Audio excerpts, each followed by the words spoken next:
લોજિકની વાત કરું તો અમે તો મોટા ભાગે એમ સાંભળ્યું છે કે ધર્મમાં બહુ લોજિક લગાવવાનું ન હોય. આજે ઘણી વખત માતા પિતાઓ જે છે ને, મારા છોકરાને પર્સન્ટેજ કેટલા આવ્યા એના ઉપર ખૂબ ધ્યાન આપે છે, પણ મારો છોકરો શું ભણી રહ્યો છે એના ઉપર ધ્યાન આપવામાં નથી આવતું. અને જેના જીવનમાં ડિસિપ્લિન આવે ને, જેના જીવનમાં વિનય આવે ને, જેના જીવનમાં વિવેક પ્રગટે ને, એને બધા જ ક્ષેત્રમાં સફળતા મળે.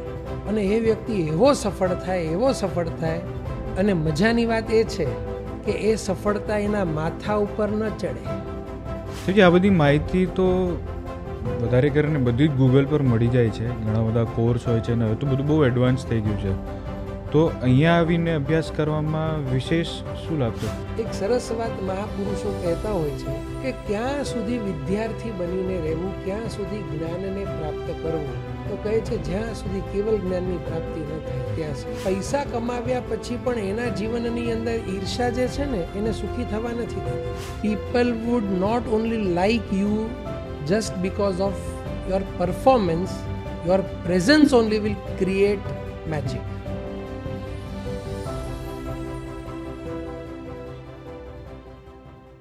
પ્રણામ, વેલકમ ટુ તત્વમ પોડકાસ્ટ. આપણે આજે અહીંયા ચર્ચા કરવા માટે મળવાના છે શ્રી નિખિલભાઈ હરિયાને, જેઓ તત્વોપદેશક છે અને તેઓ તત્વમ મિસ્ટિક ફાઉન્ડેશનના પ્રેરક અને માર્ગદર્શક છે. એમના ઇન્ફ્લુઅન્સમાં ઘણા જ બધા યંગસ્ટર્સ ધર્મ અને આધ્યાત્મિક જર્ની પર ચડ્યા છે અને એમના ઇન્ફ્લુઅન્સથી એમાં હજી આગળ વધી રહ્યા છે.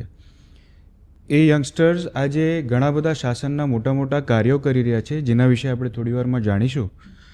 અને સાહેબજીની પાસે ઘણા જ બધા નૂતન દીક્ષિત સાધુ સાધ્વીજી ભગવંતો પણ અભ્યાસ કરે છે. આપણા જૈન શાસનના જે ગ્રંથો છે એનો ગહન અધ્યયન કરતા હોય છે. સાહેબજીને બહુ જ નાની ઉંમરથી ધર્મ માર્ગમાં રુચિ છે અને એ રુચિને કેળવતા એમણે ઘણા જ બધા શાસ્ત્રોનો ગહન અભ્યાસ કર્યો છે. અલગ અલગ સાંગોપાંગથી આપણને એમણે જે અભ્યાસ કર્યો છે ને, આજે આપણે એમની સાથે ચર્ચા કરતા જાણીશું કે એનો મર્મ શું છે. અને મારો સાહેબજી આપને પહેલો જ પ્રશ્ન એ રહેશે કે આટલી નાની ઉંમરમાં તમને અધ્યાત્મ માર્ગમાં, ધર્મના માર્ગમાં આટલી બધી રુચિ કેવી રીતે થઈ? નાનપણથી જ મને સત્યને સમજવાની ઈચ્છા હતી કે સત્ય શું છે, જગતનું સત્ય શું છે. અને જેમ જેમ હું મોટો થતો ગયો તેમ તેમ મને સમજાયું કે જગતમાં રહેલા તમામ જીવો સુખને ઈચ્છે છે, કોઈ દુઃખી થવા નથી માંગતો. પણ આમાં મને બે વસ્તુ ક્લિયર થઈ કે મોટા ભાગના જે જીવો છે એ એમ માને છે કે પૈસામાં સુખ છે, અને અલ્પ જીવો એમ માને છે કે ધર્મ અને અધ્યાત્મમાં સુખ છે. અને બંનેની દિશાઓ જુદી જુદી હતી. અને એ વખતે મને એ સમજ ના પડી કે વાસ્તવિક શું છે ને સત્ય શું છે. ખરા અર્થમાં ભોગ અને પૈસામાં સુખ છે કે પછી ધર્મ અને અધ્યાત્મથી સુખ મેળવી શકાય. અને એ ક્વેસ્ટ સાથે હું આગળ વધતો ગયો ત્યારે મને ખબર પડી કે ધર્મની સ્થાપના, ધર્મનો માર્ગ એ કોઈ સામાન્ય વ્યક્તિએ બતાવ્યો નથી. ધર્મનો માર્ગ બતાવનાર કેવલ જ્ઞાની ભગવંતો હતા. ત્યારે એક વાતની સ્પષ્ટતા થઈ કે કેવલ જ્ઞાની ભગવંતોનો જો માર્ગ હોય એ માર્ગ કદાપી ખોટો હોઈ જ ના શકે. એટલે મને એ માર્ગને સમજવાની પ્રબળ ઈચ્છા જાગી. અને એ માર્ગને સમજવા માટે હું અમુક સાધુ સાધ્વીજી ભગવંતો પાસે ગયો. મેં એમની પાસે અમુક પ્રશ્નો મૂક્યા. એ વખતે અમુક પ્રશ્નોના ઉત્તર મને એમની પાસેથી મળ્યા, અમુક ન મળ્યા. સાધુ સાધ્વીજી ભગવંતો તે જ્ઞાનથી જે સમૃદ્ધ હતા એવા અમુક આચાર્ય ભગવંતોનું મને રેફરન્સ આપ્યું. હું એ આચાર્ય ભગવંતો પાસે ગયો ત્યારે મને ખબર પડી કે ભાઈ ધર્મ એ માત્ર ક્રિયા પૂરતું સીમિત નથી. ગણધર ભગવંતોએ દ્વાદશાંગી અને 14 પૂર્વ જેવા અનેક ગ્રંથોની રચના કરી છે. અને એની અંદર સુખને પ્રાપ્ત કરવાનો જે માર્ગ છે એના ગહન રહસ્યો એ ગ્રંથોની અંદર છુપાયેલા છે. એટલે મેં નક્કી કર્યું કે મને આ હવે ગ્રંથોનું અભ્યાસ શરૂ કરવું છે. અને મારી આ ગ્રંથોને અભ્યાસ કરવાની જે જર્ની છે એ જીન શાસનની અંદરનું એક પહેલું અને નાનકડું ગ્રંથ છે. એ ગ્રંથનો જે અભ્યાસ છે એ મેં શરૂ કર્યો પૂજ્ય શ્રી દીપકભાઈ રાયસીભાઈ ગાલા પાસેથી. અને એ ગ્રંથના અભ્યાસ દ્વારા ગ્રંથોના અભ્યાસની મારી જે જર્ની છે એ ચાલુ થઈ. ત્યાર પછી જેમ જેમ હું અભ્યાસ કરતો ગયો ઘણી બધી ક્લેરિટી આવતી ગઈ. ત્યારે મને એમ થયું કે આ તો જગતથી અપરિચિત વસ્તુઓ છે, પણ કેટલી બધી અનમોલ વસ્તુઓ છે. અને મારી રુચિ દિવસે દિવસે દિવસે દિવસે એ અભ્યાસમાં વધતી ગઈ. અને આવી જ રીતે આ અભ્યાસનો ક્રમ મેં શરૂ કર્યો. સાહેબજી, તમે ધર્મની વાત સાથે જ્યારે કરો છો તો ત્યારે તમે સુખનો વર્ડ યુઝ કર્યો કે ધર્મ અને સુખ, કે આનો સુખ સમજવા જેવો છે. તો ધર્મ એટલે પછી એક્ઝેક્ટલી શું છે?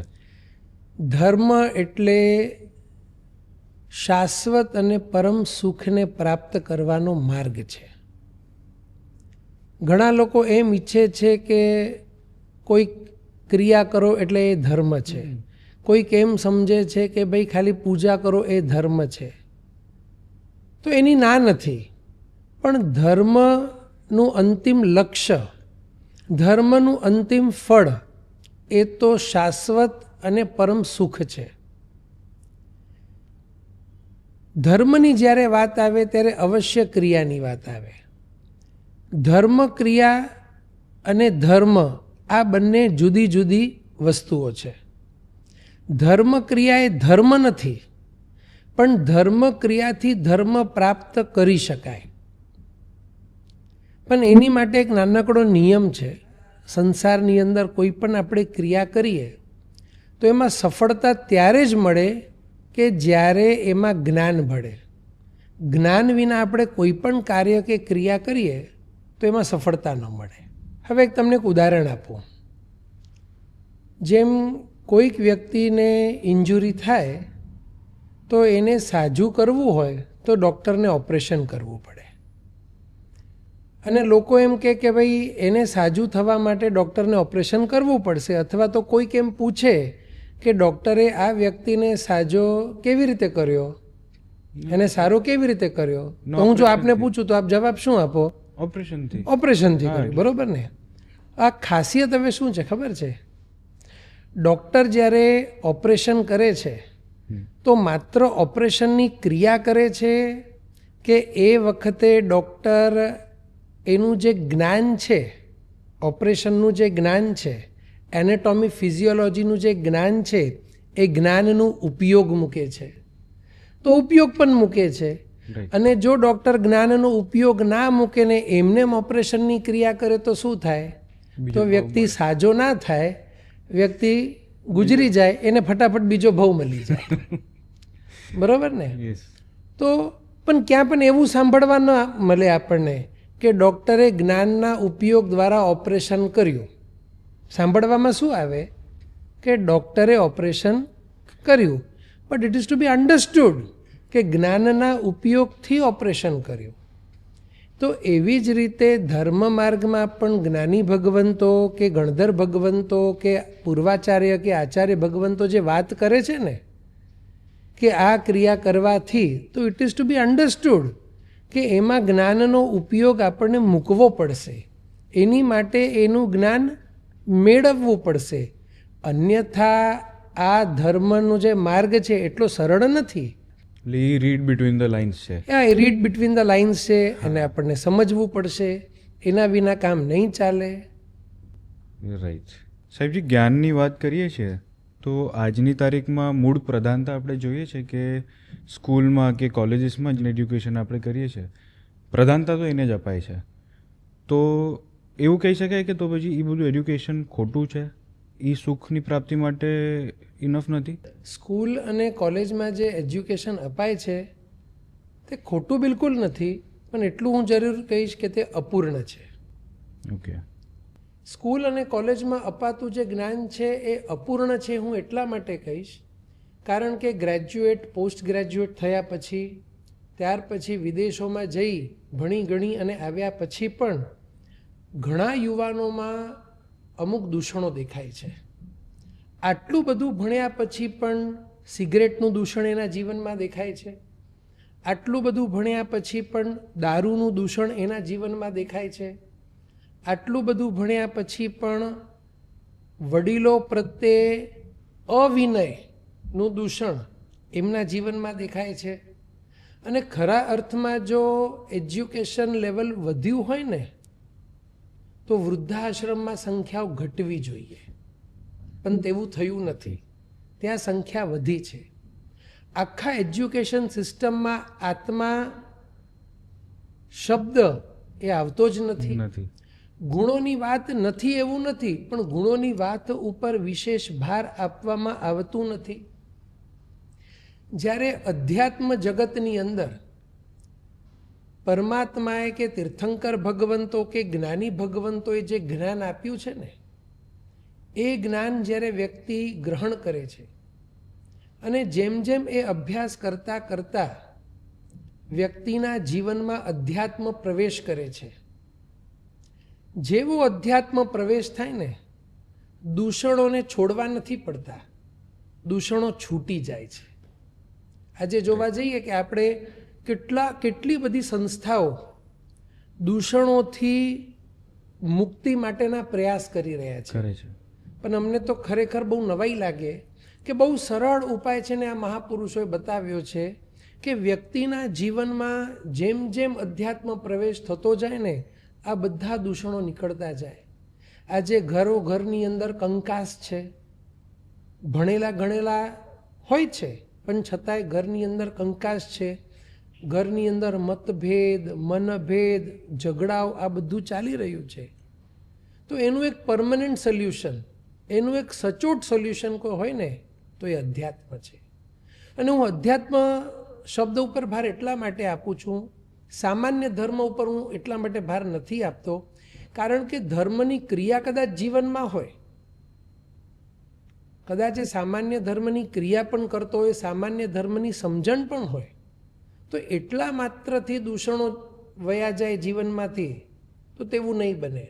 પણ અધ્યાત્મનો પ્રવેશ થશે એટલે બધા જ દૂષણો જતા રહેશે. અને મારું એમ માનવું છે કે જીવનમાં જે અભ્યાસ દ્વારા દૂષણો જીવનમાંથી ન નીકળે એ અભ્યાસને પૂર્ણ તો ન જ કહી શકાય. એટલે જો પૂર્ણ અભ્યાસને પૂર્ણ તો જ કહી શકીએ જો સર્વાંગી વિકાસ, વ્યક્તિનો સર્વાંગી વિકાસ થાય. અને સર્વાંગી વિકાસ માટે અત્યંત જરૂરી છે કે એના જીવનમાં દૂષણો તો ન જ હોવા જોઈએ. બરાબર છે સાહેબ. તમે આધ્યાત્મિક વિકાસની માટે એટલે સર્વાંગી વિકાસ માટે અધ્યાત્મનો જે પ્રવેશ થાય એ પ્રવેશ કરાવવા માટે એનું જ્ઞાન જોઈશે. તો સાહેબ એ બધું અગર કોઈને મેળવવું હોય, એકદમ ઇનડેપ્થ સમજવું હોય તો એ ક્યાં મેળવે? જો આધ્યાત્મિક જ્ઞાન મેળવવા પાછળનું કારણ શું? માત્ર માહિતી રૂપે નથી મેળવવાનું. આ જે ધર્મ કે અધ્યાત્મનું જે જ્ઞાન છે ને, એને મેળવવા પાછળનો ઉદ્દેશ છે કે જીવનમાં અધ્યાત્મનો પ્રવેશ થાય. અને એ અધ્યાત્મનું જ્ઞાન મેળવવા માટે વર્તમાનમાં પણ કેટલાક બધા એવા જ્ઞાની આચાર્ય ભગવંતો છે જેમની પાસે વ્યક્તિ જ્ઞાન મેળવી શકે છે. ઘણી વખત એવું થતું હોય કે જાણમાં આવતું હોય કે સાધુ સાધ્વીજી ભગવંતો વિહાર આદિમાં હોય, એમને પણ ઘણા બધા બીજા કાર્યો હોય, તો ઘણા યુવાનો ત્યાં પહોંચી નથી શકતા. ઘણી વખત એમને જેવી રહેવા માટે વ્યવસ્થા જોઈતી હોય યુવાનોને, તેવી વ્યવસ્થા કદાચ એમની પાસે ન હોય, કારણ કે મુનિ ભગવંતો છે. અને કહેવાય છે સાધુ તો ચલતા ભલા, દુઃખનો નહીં લવલેશ, અષ્ટકર્મની વારવા, પહેર્યો સાધુ વેશ. તો એવા યુવાનો કે જેમને સગવડ જોઈએ, રહેવાની પ્રોપર સગવડ જોઈએ, તો એ શાસ્ત્ર અભ્યાસ કે અધ્યાત્મ માટેનો અભ્યાસ કરી શકે. તો એની માટે તત્વમ મિસ્ટિક ફાઉન્ડેશન એક સંકુલનું નિર્માણ કરવા જઈ રહી છે દેવલાલીમાં. જે સંકુલની અંદર રહેવા માટે, ભોજન માટે અત્યંત વ્યવસ્થિત, સુવિધાજનક સારી બધી સુવિધાઓ હશે. ત્યાં રહી શકશે, અનુકૂળ વાતાવરણ હશે. તો ત્યાં રહી, હવે કોઈક 1 મહિનો રહે, કોઈક 3 મહિના રહે, કોઈક 6 મહિના, 1 વર્ષ એમ રહી અને આ અધ્યાત્મને સમજવાનો પ્રયત્ન કરે. ધર્મ માટે જિનાલયો પણ છે, ઉપાશ્રયો પણ છે, પણ મને ક્યાંક લાગે છે કે આ વસ્તુની ઉણપ છે. તો આવું એક સંકુલ હોવું જોઈએ કે જ્યાં યુવાનો અથવા તો બધી જ ઉંમરના લોકો આવી અને આ અધ્યાત્મને પામી શકે. આ ઉણપ જે તમે કહો છો એ તો 100% છે. અમે ઘણી વખત એ મહેસૂસ પણ કરીએ છીએ કે સ્કૂલ કોલેજની એજ્યુકેશન જેમ તમે કીધું એ લાઈફમાં સક્સેસફુલ થવા કરિયર પોઈન્ટ ઓફ વ્યૂથી હેલ્પ કરે છે, પણ અધ્યાત્મ એટલે અંદર ટર્ન થવું હોય, ટર્ન ઇનસાઇડ, એની માટે કંઈ જ એવું અવેલેબલ નથી કે જ્યાંથી સરખું આપણે મેળવી શકીએ. ગ્રેટ. સાહેબજી, તમે દેવલાલી કીધું કે આ સંકુલ તમે દેવલાલીમાં કરીએ એવો પ્લાન છે. દેવલાલી શું કહે? હા, તમારો આ પ્રશ્ન બહુ સરસ છે. તો દેવલાલીમાં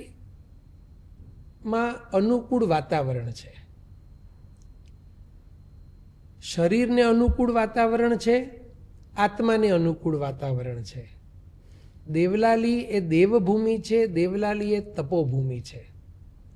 દેવલાલી એ મુંબઈથી નિકટ છે. વ્યક્તિ 3 કલાકમાં મુંબઈથી દેવલાલી પહોંચી શકે. ગુજરાત સાથે પણ એની કનેક્ટિવિટી બહુ સારી છે. લગભગ થ્રુઆઉટ ધ યર ત્યાંનું વાતાવરણ, વેધર બહુ જ પ્લેઝન્ટ હોય છે. પોલ્યુશન ફ્રી વેધર છે, કારણ કે જ્યારે વ્યક્તિને અધ્યાત્મની પ્રાપ્તિ કરવી હોય તો એને ઘોંઘાટથી દૂર આવા પ્લેઝન્ટ વાતાવરણની જરૂર હોય છે. દેવલાલીમાં કેટલાક બધા સાધુ સાધ્વીજી ભગવંતોનું વિચરણ નિયમિત રીતે ચાલુ હોય અને કેટલા બધા બીજા અન્ય ધર્મસ્થાનો પણ દેવલાલીમાં છે. કેટલા બધા સાધકો ત્યાં નિવાસ કરે છે અને એના કારણે એ ભૂમિની ઉર્જા જે છે એ અધ્યાત્મ માટે, એ સાધના માટે ખૂબ અનુકૂળ છે અને એ જ કારણે અમે આ દેવલાલીની પસંદગી કરી. આત્મા માટે અનુકૂળ વાતાવરણ, એવું પહેલી વાર સાંભળ્યું. આ વર્ડ પણ પહેલી વાર સાંભળ્યો છે. શરીર માટે અનુકૂળ વાતાવરણ તો ઘણી જગ્યાએ મળી જાય, સહજ છે, પણ આત્મા માટે અનુકૂળ વાતાવરણ એ મળવું બહુ જરૂરી છે. ઘણી વખત દુઃખ થાય કે લોકો શરીરને અનુકૂળ વાતાવરણ મળે એની ચિંતા કરતા હોય છે, પણ આત્માને પણ અનુકૂળ વાતાવરણ મળવું જોઈએ એની ચિંતા બહુ ઓછા લોકો કરતા હોય છે. કેવું છે કે આ પાછું જ્ઞાન પણ મળવું જોઈએ ને, કે ભાઈ આત્માને અનુકૂળ વાતાવરણ હોવું જોઈએ. રાઈટ. સાહેબ, આ તત્વમ સંકુલ જે બનાવશું એની પાછળનું વિઝન શું છે? અગેન, તત્વમ સંકુલ જે અમે બનાવવાના છીએ તો હોલિસ્ટિક ડેવલપમેન્ટ, આ અમે બહુ સ્પષ્ટ છીએ. અને એની સાથે સાથે બીજા પણ એવા ઘણા બધા વિષયો છે કે જે વિષયો અત્યારે સ્કૂલ કે કોલેજમાં લેવામાં નથી આવતા. બેઝિકલી સ્કૂલમાં, કારણ કે કોલેજમાં તો પછી અલગ અલગ સ્ટ્રીમ્સ આવતી હોય છે, જેમ કે ઋતુચર્યા, કઈ ઋતુમાં કેવી ચર્યા હોવી જોઈએ, શરીરને અનુકૂળ કેવો ખોરાક હોવો જોઈએ, કઈ ઋતુમાં કેવો ખોરાક હોવો જોઈએ, યોગ છે, પ્રાણાયામ છે. ત્યાર પછી એડમિનિસ્ટ્રેટિવ નોલેજ છે, ત્યાર પછી ટાઈમ મેનેજમેન્ટનું નોલેજ છે. હવે આપણે આ કહીએ આ તો બધું ઘણું બધું બહાર મળતું હોય છે, તો પછી આની અહીંયા જરૂર શું છે?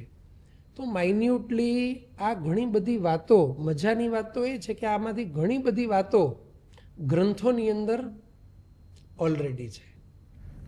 એડમિનિસ્ટ્રેટિવ નોલેજ, બિલકુલ, administrative knowledge, time management knowledge, civic knowledge, આ બધાનું નોલેજ આપણા ગ્રંથોની અંદર છે અને મોટા ભાગના લોકોને આ ખબર જ નથી. હા, civic knowledge, yes, civic knowledge પણ છે અને સિવિક નોલેજ હોવું બહુ જ જરૂરી છે. હોલિસ્ટિક ડેવલપમેન્ટમાં ત્યાં બધું જ નોલેજ હોવું જોઈએ અને અમારો ભાર એના ઉપર રહેશે. એની સાથે સાથે સેવાના કાર્યો, જેમ કે અનુકંપાના કાર્યો. હવે આ સેવાના કાર્યો પણ છે ને ઘણી જગ્યાએ થતા હોય છે. જેમ હિન્દુસ્તાનની અંદર ઘણા બધા વૃદ્ધાશ્રમો છે, હિન્દુસ્તાનની અંદર જે ડિસેબલ્ડ પર્સન્સ છે એમની માટે પણ ઘણી બધી સંસ્થાઓ છે, બધું જ છે. અને ત્યાં પણ એમની જાળવણી અને એમની સંભાળ બહુ સારી રીતે રાખવામાં આવે છે. પણ એક વસ્તુ ખૂટે છે, ત્યાં એમને સાચવવામાં તો બહુ સારી રીતે આવે છે, પણ એમના જીવનમાં અધ્યાત્મ પ્રવેશ થાય એવો કોઈ પુરુષાર્થ છે ને લગભગ ક્યાંય થતો નથી. તો અમારી એવી ઈચ્છા છે કે અહીંયા વડીલો આવે, વડીલોની સેવા થાય, સાથે સાથે એમના જીવનમાં અધ્યાત્મ પ્રગટે, ડિસેબલ્ડ લોકો પણ આવે, એમના જીવનમાં પણ અધ્યાત્મ પ્રવેશ થાય. અને ઘણા બધા એવા અનાથાલયો છે કે જ્યાં અનાથ બાળકો છે જેમને ખબર જ નથી કે એમના માતા પિતા કોણ છે. અને અમારું ફોકસ છે એના ઉપર કે એવા બાળકો, ઘણા અનાથાલયો સાથે અમારું ટાઈપ અત્યારે ચાલુ છે. એમાં જે ખૂબ બુદ્ધિશાળી બાળકો હોય ને એ બાળકોને આ તત્વમ સંકુલમાં લઈ આવવા, એમનું પણ હોલિસ્ટિક ડેવલપમેન્ટ થાય, એ પણ ધર્મ અને અધ્યાત્મ એમના જીવનમાં આવે, આ પણ અમારું એક મુખ્ય ટાર્ગેટ છે. અને એવા બીજા ઘણા બધા અમારા ટાર્ગેટ છે. અમારે એવા સેવાના પણ કાર્યો કરવા છે કે જેથી આખું સમાજ લાભાન્વિત થાય. આ બહુ સારું કહેવાય વૃદ્ધ લોકો માટે જે આપણે અહીંયા વ્યવસ્થા આવી રીતે રાખીએ છીએ. પણ આ વૃદ્ધાશ્રમ જેવું હશે એટલે એ લોકોને? ના, આ વૃદ્ધાશ્રમ નથી. અહીંયા 2 મહિના, 3 મહિના, 4 મહિના માટે વડીલો આવે અને એમની સેવા થાય અને તેઓ પણ સમાધિમય જીવન જીવે, એટલું જ અમારું લક્ષ્ય છે. પણ અહીંયા કોઈ વૃદ્ધાશ્રમ નથી. જે લોકોને રહેવાની સગવડ ને બધું કઈ રીતે? હા, રહેવાની સગવડ માટે તત્વમ સંકુલની અંદર સેનેટરીના રૂમ્સ હશે. ઓકે. ને એવી બધી જ વ્યવસ્થા તત્વમ સંકુલની અંદર રહેશે. અને વડીલો હશે તો એ લોકોને હેલ્થ કેર હોય? હા, હેલ્થ કેર માટે એક નાનકડી ક્લિનિક ત્યાં આપણે રાખવાની ગણતરી છે. અને દેવલાલીથી અત્યંત નિકટ 4 કિલોમીટરના અંતરે નાસિક શહેર આવેલું છે અને ત્યાં બધી જ મેડિકલ ફેસિલિટીઝ પણ અવેલેબલ છે. ગ્રેટ. આમ તો ત્યાંનું વાતાવરણ એવું છે કે હેલ્થ કેર જેને જોઈતી હોય એને ત્યાં જઈને જરૂર ના પડે. હા, ત્યાં હેલ્થ સુધરી જતી હોય છે નોર્મલી. લગભગ લોકોને એવું છે ત્યાં. યસ, બરાબર છે. સાહેબજી, ગોઈંગ બેક ટુ યંગસ્ટર્સ, હવે મેઇન તો આપણે અત્યારે જેટલું હું સમજું છું આ સંકુલનું મુખ્ય લક્ષ્ય છે યંગસ્ટર્સ ઉપર. જી. તો તમે કહો છો સાહેબજી 1 મહિના, 3 મહિના કે 6 મહિના માટે જો યંગસ્ટર્સને ત્યાં આપણે બોલાવવા હશે તો ખાલી અભ્યાસ માટે આવી રીતે આવશે? લોકો બોર નહીં થઈ જાય? નહીં, સૌથી પહેલાં તો ત્યાં જે યુવાનો આવશે તે બોર એટલા માટે નહીં થાય કારણ કે we don't want to give them pressure. ભણવાનું પ્રેશર અમને આપવું નથી. ઓકે. હા, આખા દિવસમાં અધ્યયન જે છે એ તો માત્ર 3-4 કલાકનું રહેશે. ત્યાર પછી ગ્રુપ એક્ટિવિટી, ગ્રુપ ડિસ્કશન અને એની સાથે સાથે outdoor game, indoor game. Outdoor game, હા બિલકુલ, આઉટડોર ગેમમાં આખું ટર્ફ બનાવવામાં આવશે. ત્યાં ક્રિકેટ છે અને જે પણ અલગ અલગ ટર્ફમાં જે ગેમ્સ રમી શકાય એની પણ બધી વ્યવસ્થા છે. કારણ કે again when we come to physical health તો સ્પોર્ટ્સ પણ જરૂરી છે. તો આ બધી વ્યવસ્થાઓ છે. એના ત્યાર પછી ઓડિયો વિઝ્યુઅલ રૂમ છે. ઓકે. યસ, કે એવી ત્યાં એવા પિક્ચર એટલે હિન્દી પિક્ચરોની વાત નથી કરતો, એવી નાની નાની મૂવીઝ હોય, બરોબર ને, જે આપણને મોટિવેશન આપે. ઘણી બધી સારી મૂવીઝ એવી નાની નાની હોય છે 10 મિનિટ 20 મિનિટની, જે આપણને મોટિવેશન આપે.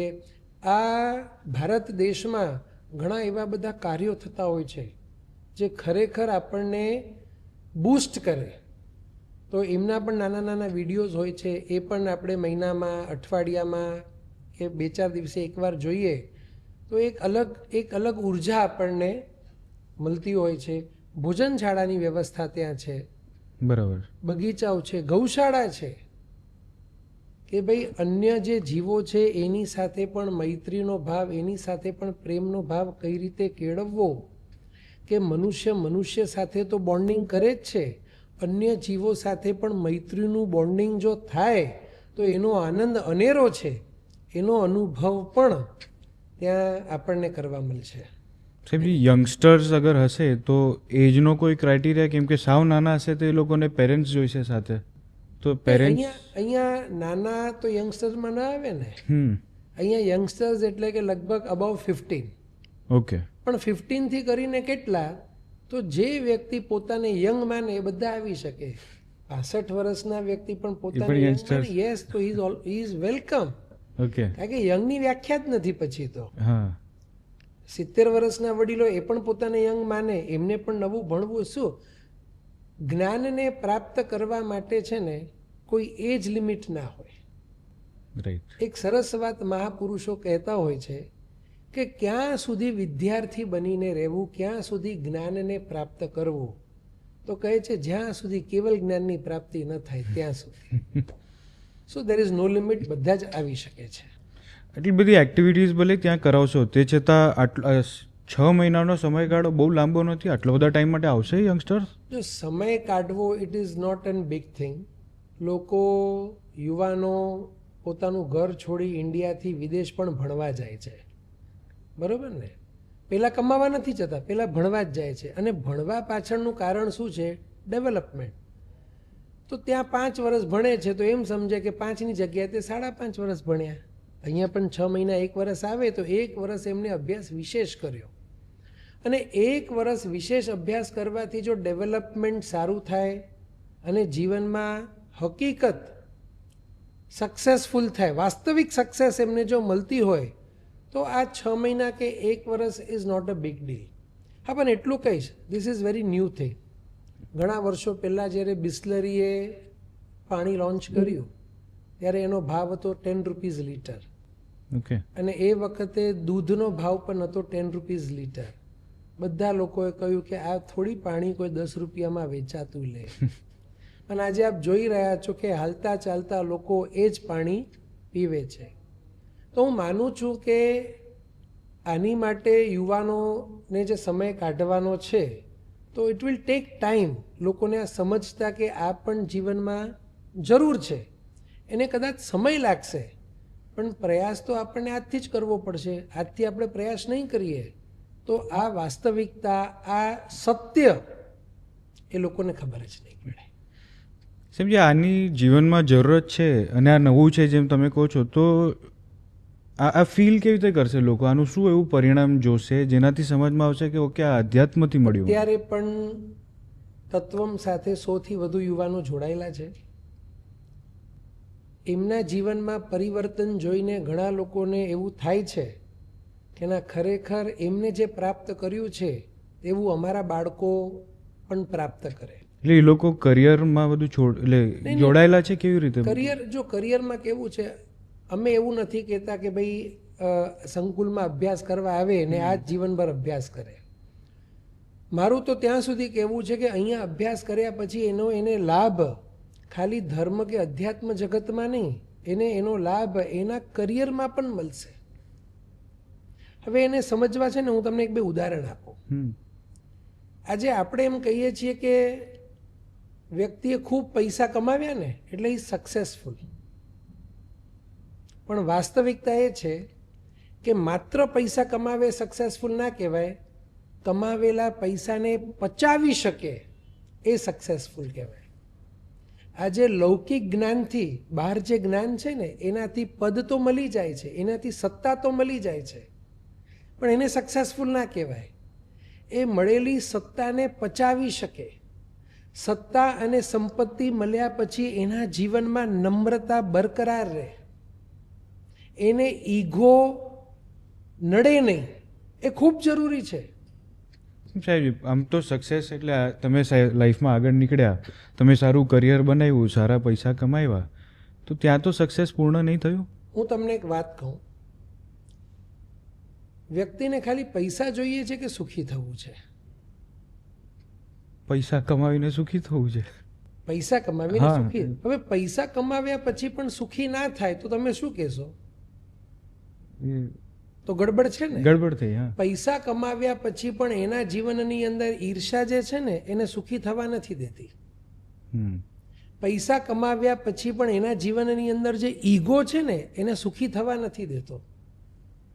પૈસા કમાવ્યા પછી પણ ખોટા વ્યવહારના કારણે એ દુઃખી થાય છે, કારણ કે ત્યાર પછી લોકો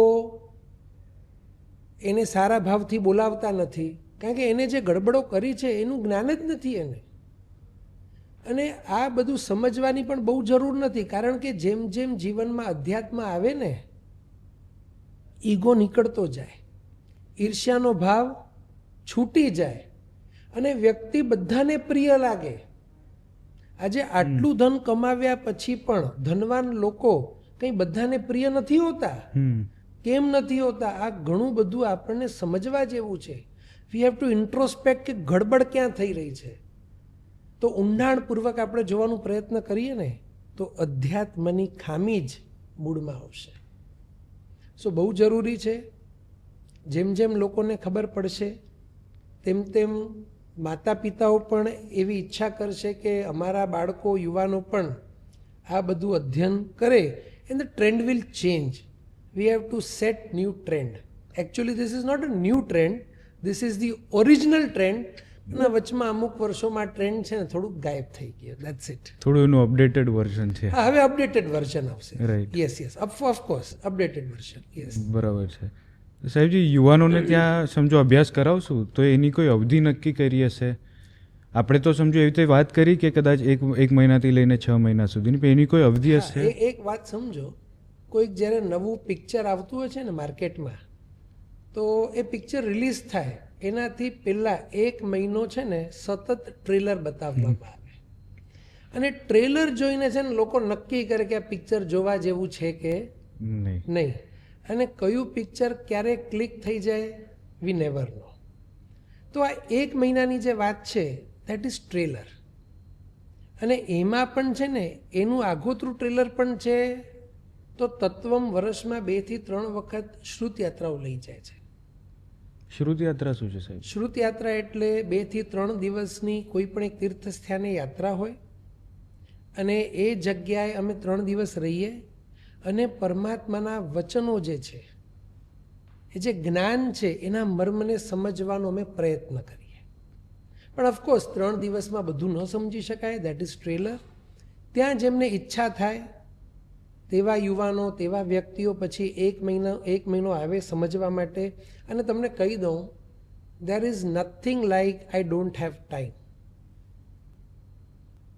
everything depends upon our priorities. મારી પ્રાયોરિટી આ છે. ઘણા લોકો કહેતા હોય કે મુંબઈવાલાને ટાઈમ ક્યાં હોય છે. પણ હું ઘણી વખત જ્યારે જોઉં છું ને તો લગ્નમાં પણ ભીડ ખૂબ હોય છે, રિસેપ્શનમાં ભીડ, દાંડિયા રસમાં ભીડ, સંગીત સંધ્યામાં ભીડ, અન્ય કાર્યક્રમોમાં પણ ગર્દી ઘણી હોય છે. સાહેબ, એટલે જ તો બિઝી છે ને અમે. અમારો ટાઈમ બધો ત્યાં જ જાય છે. પ્રાયોરિટી એ છે. પ્રાયોરિટી બદલાઈ જશે અને વ્યક્તિને સાચું સમજાય છે ને તો પ્રાયોરિટી બદલાય છે. યસ. સો સમય નથી એ વાત ખોટી છે. Everything depends upon priority. Where you set your priority, એના ઉપર જ છે ને જીવન એની દિશા નક્કી કરે છે. એટલે ઇનિશિયલ કોર્सेस આપણા શોર્ટ પીરિયડ માટે ના છે. ટ્રેલર કોર્સિસ તમે એને કહી શકો કે સહેજ કંઈક પરિચય મળે કે આ મહાપુરુષોએ આપણને શું આપવા માંગે છે. વિશેષ જો સમજવું હોય તો 3 થી 6 મહિના. એનું મર્મ, એનું રહસ્ય અંદરથી કાઢવું હોય તો વર્ષ અને એનાથી વધારે. સો વી હેવ ડિઝાઇન્ડ, બધી રીતે આપણે કર્યું છે જેની જેવી અનુકૂળતા. અત્યારે એને 1 મહિનાનો સમય છે, 1 મહિનો આવે, એને ગમ્યું, એને લાગે કે હવે નેક્સ્ટ યર મને 6 મહિના આવવું છે, હી ઇઝ વેલકમ. તો સાહેબજી, આપણે યંગસ્ટર્સને અહીંયા કવર કર્યા, આપણે વડીલોને કવર કર્યા, તે સિવાય હજી કોઈ વર્ગ અહીંયા જોડાઈ શકે? હાજી બિલકુલ. અમારી બીજી એક ગણતરી છે એક્સપેક્ટિંગ મધર્સ. હા, એક્સપેક્ટિંગ મધર્સ ઉપર છે ને અત્યાર સુધી બહુ ભાર આપવામાં નથી આવ્યો, પણ ખૂબ જરૂરી છે.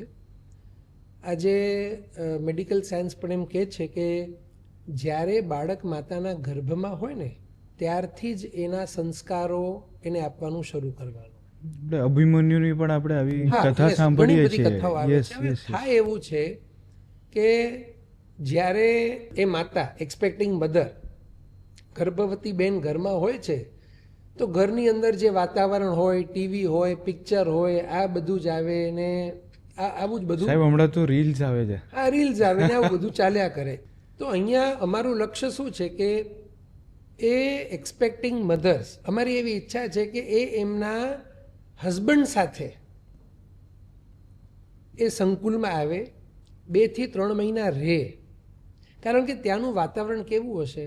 નો પ્રેશર, નો જવાબદારી કે કંઈ નહીં હોય. માત્ર ત્યાં ભગવાનના વચનો જે છે, જે વચનો સાંભળતા સાંભળતા અંદરથી આનંદના મોજાઓ ઉછળે. એવું આનંદ એમને મળે, તો એની આખી અસર બાળક ઉપર પડે. અને સાથે સાથે બાળકને સાચી દિશા કઈ રીતે આપવી એની સમજણ પણ માતાને આપવામાં આવે. તો બાળક જન્મે એના પછી હાઉ ટુ ટ્રેન, એનો ઉછેર બાળકનો કઈ રીતે કરવો, એટલે પેરેન્ટિંગ ઉપર બી યસ, પેરેન્ટિંગ બધું ઇન્ક્લુડિંગ. અને એ પણ આપણા શાસ્ત્રોમાં કારણ કે આવા રત્નોનો જન્મ તો જ થશે. બાળક એ રત્ન સમાન થાય એ જવાબદારી તો માતા પિતાની છે, પણ માતા પિતાને જો એવી સમજણ ના હોય તો ગડબડ થઈ જાય. જેમ આજે એવી વાતો થાય છે કે કયા સ્કૂલમાં નાખવું, શું કરવું, મૂંઘામાં મૂંઘી સ્કૂલ ગોતે. આજે ઘણી વખત માતા પિતાઓ જે છે ને, મારા છોકરાને પર્સન્ટેજ કેટલા આવ્યા એના ઉપર ખૂબ ધ્યાન આપે છે, પણ મારો છોકરો શું ભણી રહ્યો છે એના ઉપર ધ્યાન આપવામાં નથી આવતું. તો દેર આર મેની થિંગ્સ કે ત્યાં જેની ચોખવટો થશે અને સમજવામાં આવશે તો માતાનું જીવન તો ઉજળું થાય, પણ સાથે સાથે એ બાળકને પણ છે ને ભવિષ્યમાં ઉત્તમ દિશા મળે કે જેથી એ બાળક ઉત્તમ દશાને પામે. સાહેબ, આ બધી માહિતી તો વધારે કરીને બધી જ ગૂગલ પર મળી જાય છે. ઘણા બધા કોર્સ હોય છે અને હવે તો બધું બહુ એડવાન્સ થઈ ગયું છે. તો અહીંયા આવીને અભ્યાસ કરવામાં વિશેષ શું લાભ થશે યંગસ્ટર્સને કે એક્સપેક્ટિંગ મધર્સને, વડીલોને, કોઈને બી? ખૂબ સરસ પ્રશ્ન છે. ઘણા લોકો એમ પ્રશ્ન કરતા હોય છે કે ઓનલાઈન આ બધું કરો, બધું ગૂગલ ઉપર મળી જાય છે. તો અમને પણ એવું ઘણી વખત થાય કે બધું ઓનલાઈન અને ગૂગલ ઉપર થઈ જતું હોય તો આટલી બધી સ્કૂલ કોલેજીસ પણ હોવી ના જોઈએ, કારણ કે બધું જ ગૂગલ ઉપર મળે છે. પણ C, there is vast difference. Google ઉપર જે છે એને કયા દ્રષ્ટિકોણથી પિક કરવું એ બહુ ઇમ્પોર્ટન્ટ છે. આ વાત જે છે એમાં કયો દ્રષ્ટિકોણ, કયો એંગલ અપ્લાય કરવું એ ખૂબ ઇમ્પોર્ટન્ટ છે. જો ખોટું એંગલ આપણે અપ્લાય કરી દઈએ ને તો ગડબડ થઈ જાય. અને માટે જ હિન્દુસ્તાની એક એવી પરંપરા છે કે જો જ્ઞાન મેળવવું હોય ને તો કોકની પાસેથી મેળવવું પડે, પોતે જ્ઞાન મેળવવાનું ના હોય. ગુરુ તો સ્કૂલ્સમાં ટીચર્સ હોય, ધર્મસ્થાનકોમાં ગુરુ હોય. તો જો આપણે એંગલ ચૂકી જઈએ તો દે કરેક્ટ અસ કે ના, અહીંયા આ એંગલથી નહીં પણ આ એંગલથી, આ દ્રષ્ટિકોણથી આ વાતને ગ્રહણ કરવાની છે. અને માટે જ ભણવા માટે એવા સ્થાને જવું એ ખૂબ અનિવાર્ય છે. સાહેબ, ધર્મ માર્ગમાં પણ આવું હોય? ધર્મ માર્ગમાં પણ બે વાદ હોઈ શકે? તમે આ વાદ તો આપણે હાજી બિલકુલ. આપણે અહીંયા ધર્મમાં અનેક પ્રકારના નયો છે. નય એટલે એંગલ, બરોબર ને? અને મુખ્ય 7 નયો છે, 7 જુદા જુદા પ્રકારના એંગલ છે. એ બી ડિફાઇન્ડ છે? યસ, બધું ડિફાઇન્ડ છે. અને ત્યાં સુધી કહ્યું છે કે તમે એક એંગલથી કોઈ વાતને લ્યો ને તો દેટ વિલ બી રોંગ. એ તમારી માટે નુકસાન કરતા રહેશે. એટલે કઈ વાતને કેવા એંગલથી, એમાં કયો એંગલ કેવી રીતે ભેળવવો, it is very very important. અને બહુ દુઃખની વાત છે કે આજે આ એંગલ અને નયની વાત છે ને, ઘણા એવા ધર્મીઓને પણ ખબર જ નથી. અમે બી સાહેબજી આ બધા સૂત્ર સાંભળ્યા આજ સુધી. હા, તો એને યુ હેવ ટુ, યસ, એને તમે એક એંગલથી અપ્રોપ્રિએટ અને તમે એક જ એંગલને સ્ટીક કરો તો કેવળ જ્ઞાની કહી ગયા કે એ વચન ખોટું છે. જેમ કે મેં કોઈ સૂત્ર સમજો શીખ્યો હોય પેલા, હાજી, તો એ સૂત્રને સમજવાનો કે એનો અર્થ કાઢવાના પણ Yes, અલગ તો અલગ એના નહીં, પણ એનો એક angles જ અર્થ આવશે. નહીં, નથી. બિલકુલ અર્થ એક હોય પણ એ કયા એંગલથી લેવાનો. એટલે એનો પર્સપેક્ટિવ અલગ હોઈ યસ શકે. Yes yes, it will be different. તો આ બધી જે વાતો છે ને એ ઘરે બેઠા બેઠા ઇટ ઇઝ એ નોટ તો ના પોસિબલ ટુ અન્ડરસ્ટેન્ડ. અને this is the main cause કે આવી એક જગ્યા, આવું એક સંકુલ હોવું જોઈએ. તો સાહેબજી અહીંયા આગળ સમજો યંગસ્ટર્સ આવે છે કે એક્સપેક્ટિંગ મધર્સ આવે છે, તો બધા તો સેનેટોરિયમમાં, બધાને સેનેટોરિયમમાં જ રહેવાનું છે કે પછી? એ સેનેટોરિયમ છે, ત્યાર પછી હોસ્ટેલ્સ જેવા રૂમ્સ પણ અહીંયા બનાવવામાં આવ્યા છે અને એ બધી ફેસિલિટીઝ તો અહીંયા રહેશે જ. હજી શું શું ફેસિલિટી છે? અત્યારે મેં પહેલાં વાત કરી, ગૌશાળા છે, ત્યાર પછી ભોજનશાળા છે, ટર્ફ છે, ઇન્ડોર ગેમ્સ માટે ફેસિલિટીઝ છે. આ બધી ફેસિલિટીઝ રહેવાની છે. એક એક્સટેન્ડેડ ફેસિલિટી કે ભાઈ કોઈકને પરમાત્માના દર્શન આદિ પૂજા કરવું હોય તો એક નાનકડું જીન વચનને યાદ અપાવે એક એવું નાનકડું જિનાલય પણ હશે એની અંદર. તો જિનાલય બનાવો છો, સાથે ઉપાશ્રય જેવું પણ છે? હા, જિનાલય પણ છે, ઉપાશ્રય પણ છે. નવદીક્ષિત સાધુ સાધ્વીજી ભગવંતોને આવવું હોય ત્યાં અભ્યાસ કરવા તો તેઓ પણ આવી શકે છે, અને અમે પણ એમનો લાભ લેશું. જે ભણેલા એવા સાધુ સાધ્વીજી ભગવંત હોય તે અન્યને પણ એવો અભ્યાસ કરાવી શકે. સાહેબજી પણ એવી રીતે ત્યાં બધો અભ્યાસ કરાવશે? હાજી, કરાવી સાહેબજી અભ્યાસ કોણ કોણ કરાવશે? એટલે બીજા ટીચર્સ પણ છે આપણી હા, પાસે? બીજા પણ, હા, અહીંયા બીજા પણ અન્ય પંડિતવર્યો હશે, અને તે વિષયના જે નિષ્ણાંતો હશે, એક્સપર્ટ્સ હશે, એમને બોલાવવામાં આવશે અને તેવી રીતે અભ્યાસ થશે. ઓકે સાહેબજી, અમે તો સાંભળ્યું છે કે અહીંયા એક રેસિડેન્શિયલ કોમ્પ્લેક્સ પણ બની રહ્યું છે. હાજી, બિલકુલ. એ શું છે સાહેબજી રેસિડેન્શિયલ કોમ્પ્લેક્સ જે બની રહ્યું છે અત્યારે તત્વમમાં જે સેવા આપી રહ્યા છે, ઘણા બધા યુવાનો ઓલરેડી મુંબઈથી દેવલાલી શિફ્ટ થઈ ગયા છે, પરમનન્ટ ત્યાં રહી છે, પરમનન્ટ શિફ્ટ થઈ ગયા છે.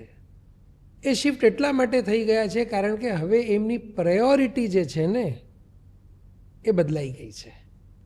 એમની પ્રાયોરિટી છે કે આ તત્વ લોકો સુધી પહોંચે અને એની માટે અમે સેવા આપીએ. એ બધા પોતાનું વ્યવસાય પણ કરી રહ્યા છે. કોઈક એન્જિનિયર છે, કોઈક વર્ક ફ્રોમ હોમ કરી રહ્યું છે, પણ એમની પ્રાયોરિટી હવે બદલાઈ ગઈ છે. એમની પ્રાયોરિટી શાસનની સેવા છે અને લોકો સુધી આ તત્વ પહોંચે. તો એમને રહેવા માટે આ સંકુલની અંદર વ્યવસ્થા થાય છે. જે ઘરો, જે રેસિડેન્શિયલ કોમ્પ્લેક્સમાં જે ઘર હશે એ સેલ્ફ ફંડેડ હશે, એટલે જે વ્યક્તિ ત્યાં રહેવા આવશે એ પોતે જ એનું ફંડિંગ કરશે. ઓકે. હવે એમાં મુખ્ય ફાયદો શું? ઘણી બધી સંસ્થાઓ કેવું હોય છે કે મેનેજરના ભરોસે ચાલતી હોય છે અને આપણે જોઈએ છીએ કે પછી એમાંથી રિઝલ્ટ્સ આવતા નથી. અહીંયા તો અમે બધા ત્યાં જ રહેવાના છીએ અને જે બીજા સંકળાયેલા છે તેઓ બધા સેવા આપી રહ્યા છે, જેના દ્વારા એમના જીવનમાં તો અધ્યાત્મ પ્રવેશ કરે જ છે, પણ એવી સેવા આપી રહ્યા છે કે અન્ય જીવોના જીવનમાં પણ અધ્યાત્મ પ્રવેશ કરે. સાહેબ, સેવા આટલી બધી ઇમ્પોર્ટન્ટ છે? સેવા તમે ખૂબ જરૂરી છે. મુંબઈનું બધું જ છોડીને, કે મુંબઈ કે જ્યાં બી લોકો રહેતા હશે બધું જ છોડીને આવી રીતે દેવલાલી શિફ્ટ થવું, આમાં જોડાવવું અને આટલી સેવા આપવી. એક વખત સાચી સમજણ આવી જાય છે ને, પ્રાયોરિટી બદલાઈ જાય છે. કારણ કે પ્રાયોરિટી છે ને એ સમજણના આધારે છે, પ્રાયોરિટી જ્ઞાનના આધારે છે. આજે આપણને લાગે છે કે ભાઈ પૈસું અનિવાર્ય છે તો પ્રાયોરિટી પૈસાની છે.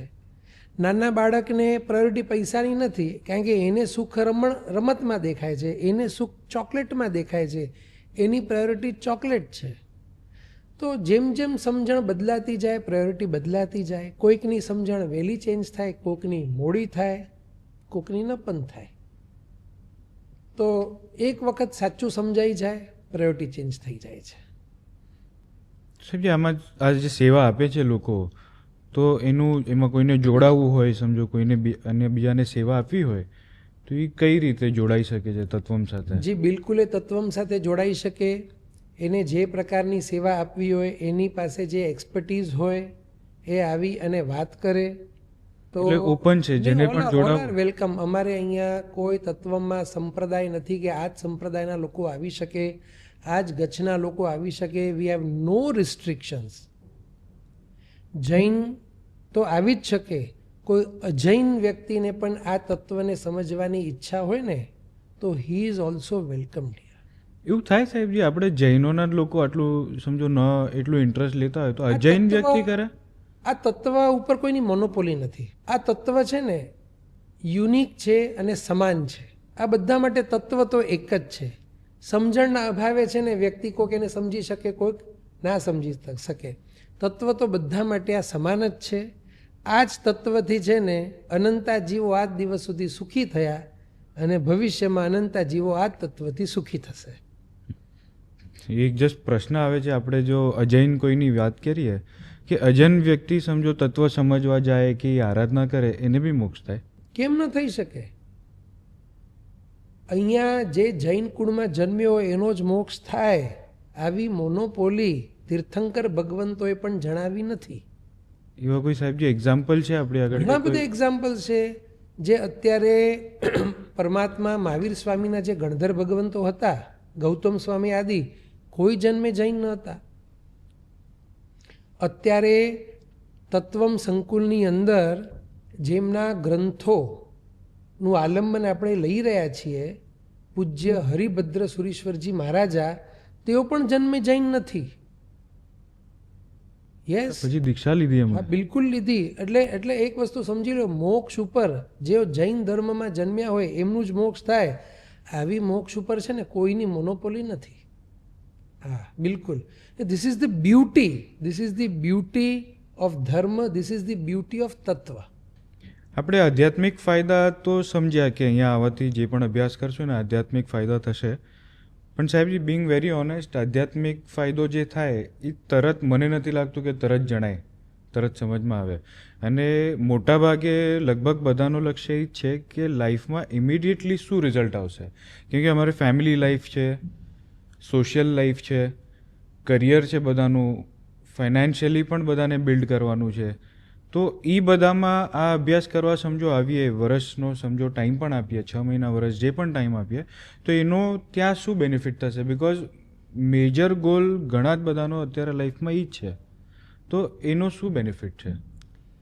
બહુ બ્યુટીફુલ પ્રશ્ન છે અને બહુ ઇમ્પોર્ટન્ટ પ્રશ્ન છે. કારણ કે ઘણી વખત એવું દેખાય છે કે લોકો ધર્મ કરે છે પણ એબિલિટી ઘણી વખત ક્રિએટ નથી થતી, અને એના કારણે ઘણા લોકોના મગજમાં એવું આવી જાય છે કે બહુ ધર્મ જે કરે છે બટ એના જીવનમાં કોઈ એવું પરફોર્મન્સ નથી. બિંગ વેરી ઓનેસ્ટ, માઇન્ડમાં એ જ છે કે થતું હશે, ધર્મ yes, કરો yes. એટલે તમે છોડી દો છો. પણ હું અહીં એટલું જ કહીશ કે એમની જે માન્યતા જે છે ધર્મ બાબત એ ખોટી છે.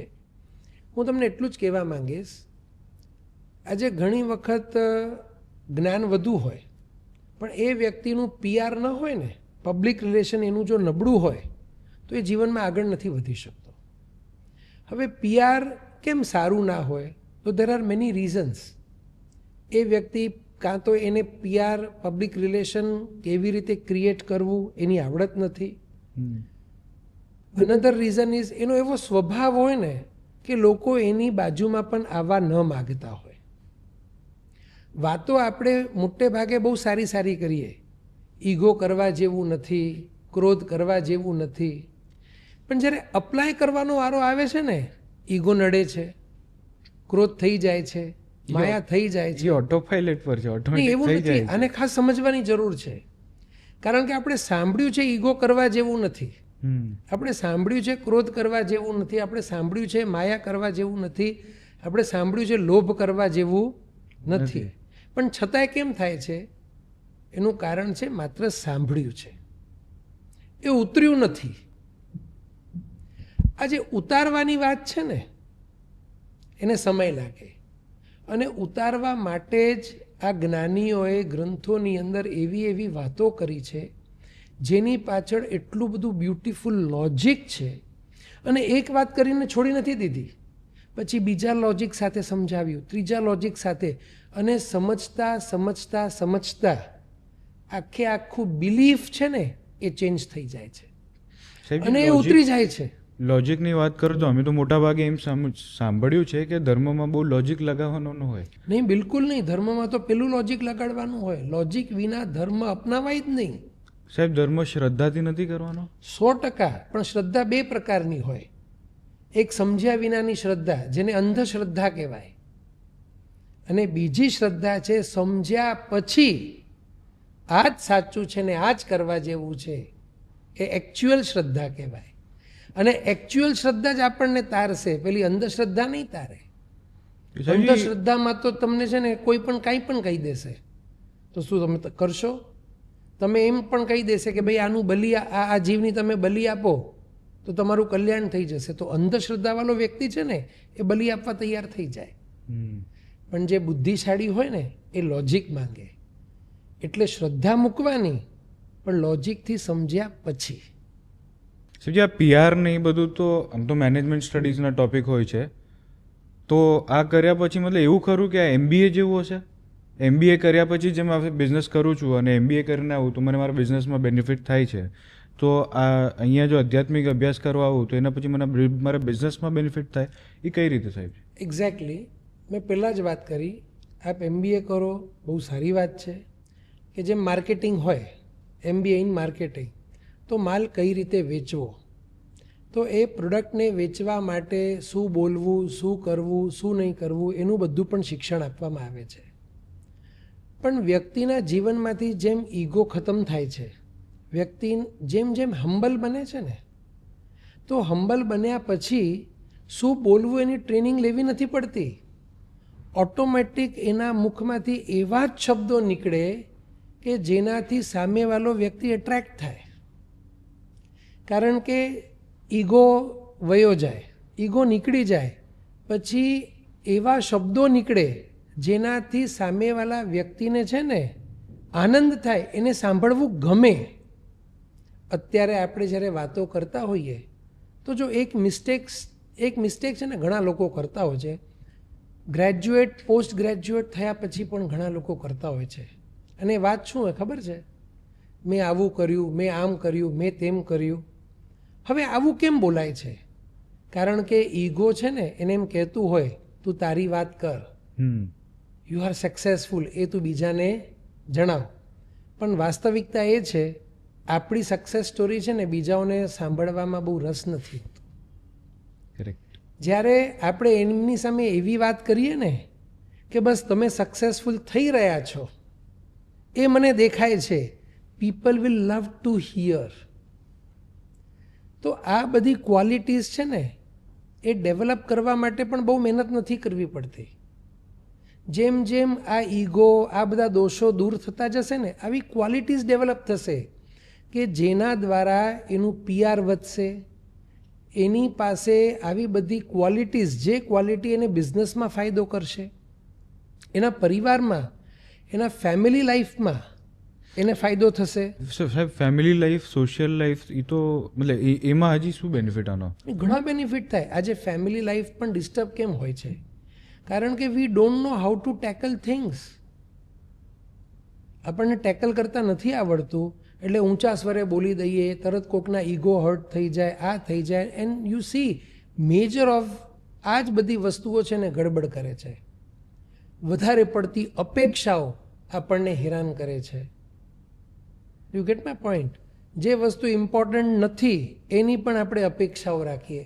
સો દેર આર મેની થિંગ્સ કે જે આપણા લાઈફને ડિસ્ટર્બ કરે છે, આપણા ફેમિલી લાઈફને, ફ્રેન્ડ સર્કલમાં ડિસ્ટર્બન્સ લાવે છે, બિઝનેસ લાઈફમાં ડિસ્ટર્બન્સ, વેપારીઓ સાથે પણ ઘણી વખત આપણા જે સંબંધો છે એ ખાટા થઈ જતા હોય છે. તો આની બધાનું મૂળ કારણ શું છે? આ અમુક દોષો છે ને, આ દોષો આ બધા લાઈફને ડિસ્ટર્બ કરતા હોય છે. આ દોષો જેમ જેમ ઘટતા જાય લાઈફ એટલી બ્યુટિફુલ થશે. Believe me, people would not only like you with them just because of your performance, your presence only will create magic.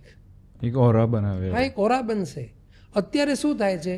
તમારું પરફોર્મન્સ છે તો લોકો તમને બેસાડશે, બરાબર ને? એટલે લોકોને તમારું પરફોર્મન્સ ગમે છે, તમારી પ્રેઝન્સ નથી ગમતી. પણ એવા ગુણો ખીલશે કે તમારી પ્રેઝન્સ પણ છે ને લોકો અપ્રિશિએટ કરશે. તો હમ્બલનેસ છે, આ બધા જે ગુણો છે, પોલાઇટ ટોકિંગ, ડિસિપ્લિન. આજે હું તમને એક એક્ઝામ્પલ આપું તો જે ધર્મસ્થાનકો પણ છે ને, આજે તમે કોઈ પણ દેરાસરમાં જાઓ, કોઈ કાર્યક્રમ હોય, યુ જસ્ટ સી કે જે પણ શૂઝ હોય એ કેવી રીતે હોય. આમ બધા ખેર વિખેર હોય, ડિસિપ્લિન નથી. આજે આપણને આ ડિસિપ્લિન દેખાતું નથી. કોઈક વ્યક્તિ કાંઈક કરતું હોય, કોઈક ઘંટ વગાડતું હોય, તો there is lack of discipline. ઘણી જગ્યાએ છે ને હજી ડિસિપ્લિનની ઉણપ છે. જીવનમાં ડિસિપ્લિન હોવું જોઈએ. તો એ સંકુલમાં આપણે એવા બધા કાર્ય લઈશું. કારણ કે ધર્મમાં ડિસિપ્લિનનું મહત્વ ખૂબ છે. આપણે અહીંયા એકચ્યુઅલી બધું ડિસિપ્લિન છે કે જ્ઞાન પણ મેળવવું હોય ને તો આપણને જે જ્ઞાન આપે છે, માની લો કે કોઈક આચાર્ય ભગવાન પાસેથી આપણે જ્ઞાન મેળવીએ તો એમને પહેલાં વંદન કરવાનું હોય. This is the discipline. જ્ઞાન મેળવ્યા પછી પાછું વંદન કરવાનું હોય. This is the discipline. પણ સાહેબ એ ઇન્કલ્કેટ કેવી રીતે કરશો? ડિસિપ્લિન તમે જે કહો છો એનું ઇમ્પોર્ટન્સ સમજાવો છો એ તો અગ્રીડ એન્ડ અન્ડરસ્ટુડ. યસ. પણ એ ત્યાં જે બાળકો એટલે યંગસ્ટર્સ છે એક્ઝેક્ટલી લોકોમાં કેવી રીતે એવી કોઈ એક્ટિવિટીઝ લેશો? એક્ટિવિટીઝ છે એમની સમજણ આપવામાં આવશે. અત્યારે શું ગડબડ થાય છે, જ્ઞાન પ્રાપ્ત કરતા પહેલાં વંદન કરવું અને પછી વંદન કરવું લોકો એને વિધિ સમજે છે. આ ઓનલી વિધિ નથી, આ ડિસિપ્લિન છે. Do you get my point? જેમ જેમ આ લોકોને ખબર પડશે આ ડિસિપ્લિન છે અને ધર્મમાં ડિસિપ્લિનનું ખૂબ મહત્ત્વ છે, અને જેના જીવનમાં ડિસિપ્લિન આવે ને એને બધા જ ક્ષેત્રમાં સફળતા મળે. જેના જીવનમાં વિનય આવે ને એને બધા જ ક્ષેત્રમાં સફળતા મળે. જેના જીવનમાં વિવેક પ્રગટે ને એને બધા જ ક્ષેત્રમાં સફળતા મળે. અને એ વ્યક્તિ એવો સફળ થાય. અને મજાની વાત એ છે કે એ સફળતા એના માથા ઉપર ન ચડે. This is the beauty. બધું થયા પછી આજે ઈગો નહીં. પાછું ગડબડ શું થાય છે કે સફળતા જ્યારે માથા ઉપર ચડી જાય ને પાછું ઈગો આવી જાય છે અને પાછી ગડબડ થઈ જાય.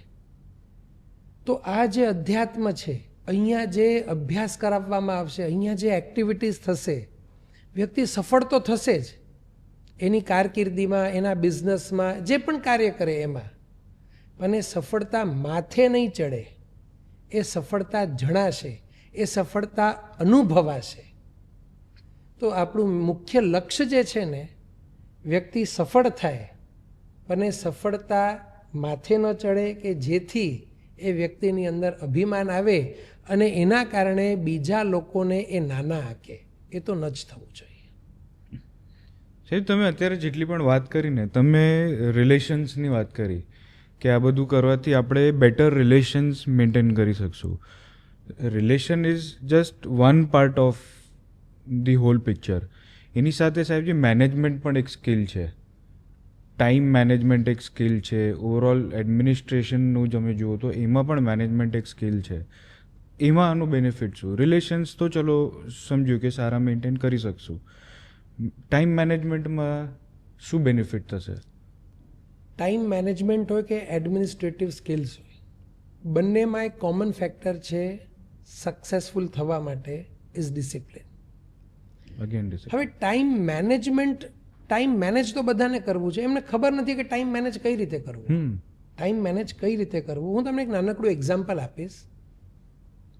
માની લો કે you have scheduled your program for the whole day. આખા દિવસ માટે આપણે પ્રોગ્રામ શેડ્યુલ કર્યું. અહીંયા 10 વાગે, અહીંયા 11 વાગે, અહીંયા 12 વાગે, અહીંયા 1 વાગે. હવે એક પ્રોગ્રામમાં તમે લેટ થયા ને તો તમે બધા જ પ્રોગ્રામમાં લેટ થશો. તમે બધા જ પ્રોગ્રામમાં લેટ થશો. આપણે અહીંયા શાસ્ત્રની અંદર એવા ઉદાહરણો છે કે એક પ્રોગ્રામ 11 વાગે લીધો, બીજો 12 વાગે લીધો ને પછી ત્રીજા પ્રોગ્રામ માટે છે ને એક બફર એક્સ્ટ્રા ટાઈમ રાખો. હા, સમજવા જેવું છે સાહેબ. આ શાસ્ત્રોમાં છે. હા, શાસ્ત્રોમાં છે અને ઉદાહરણો છે અને કથાઓની અંદર આવે છે અને એમાં શું કરવું એ પણ કહ્યું. હવે માની લો કે 11માં તમે લેટ થયા, 12 વાગે તમે લેટ થયા અને બીજી જગ્યાએ 1 વાગે પહોંચવાનું હતું પણ તમે એને છે ને 1:30 વાગે શેડ્યુલ કર્યું. હવે તમે લેટ થયા અડધો કલાક, તો તમે 1:30 વાગે જે શેડ્યુલ કર્યું છે એમાં તમે ટાઈમ ઉપર હશો? બિલકુલ ટાઈમ ઉપર હશો. હવે પ્રશ્ન આવે કે લેટ ન થયા તો મારો અડધો કલાક વેસ્ટ જાય છે. તો મહાપુરુષો કહે છે કોઈ પણ કાર્ય કરો ને અથવા તો કરી લીધું હોય એની વચમાં એક સમય રાખો. જે મેં કર્યું છે એમાં કંઈ ગડબડ તો નથી થઈ?